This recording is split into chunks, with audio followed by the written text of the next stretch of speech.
Začeli bomo z brskanjem za napakami. V 3 trditvah bo ena beseda vedno neustrezna. Poiščite ji, prosim, popravek. Prav? Pravilen odgovor vam prinese 5 točk, na voljo pa boste imeli po 15 sekund. Najprej gremo še k enemu projektu, ki skrbi za znanje mladih. Vesela šola je tekmovanje v znanju oziroma izobraževalni projekt namenjen učencem slovenskih srednjih šol, ki ga vsako leto priredi založba Mladinska knjiga.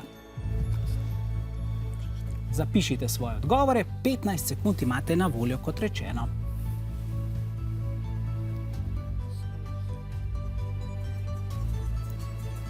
Čas se izteka. Kako ste popravili tole trditev? Ja, imamo 2 odgovora osnovnih. Poglejmo, če je to res. Ja, popravek je seveda pravilen. Gre namreč za tekmovanje, ki vabi učence osnovnih in ne srednjih šol. Se je kdo od vas preizkusil že v veseli šoli? Jaz? Ja. Odlično. In je res vesela, ne? Ja. Dobro. Mi pa gremo veselo v planine.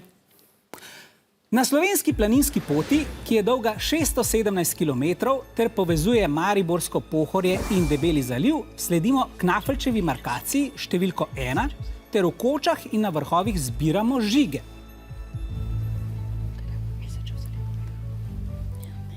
Obe šoli sta blizu gora, bomo videli, če jim bo šla tale planinska zagonetka.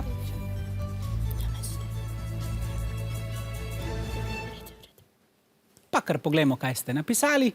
Imamo Mesečev in pa Rtič. Ja, verjetno ste mislili Mesečev zaliv. Punce so bile, mislim, da nekoliko bliže odgovoru. Poglejmo, kaj je prav. Ja, res je Rtič. Ja, govorimo seveda o Debelem Rtiču. Vi ste verjetno mislili seveda Mesečev zaliv. Na sliki pa vidite, oziroma prej ste jo videli tudi markacijo te transverzale.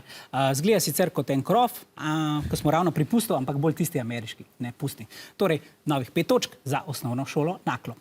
Pri zadnji trditvi pa bomo malo zaigrali. Pihalni orkester, kot ga poznamo danes, se je razvil v 18. stoletju. Sestavljajo pa ga različne skupine glasbil. Od violin, violončel in kontrabasov do trobent in flavt ter najrazličnejših tolkal.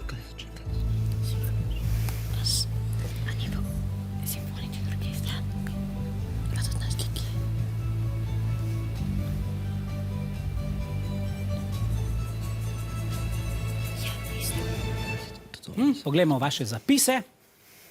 Aha, simfonični in simfonični.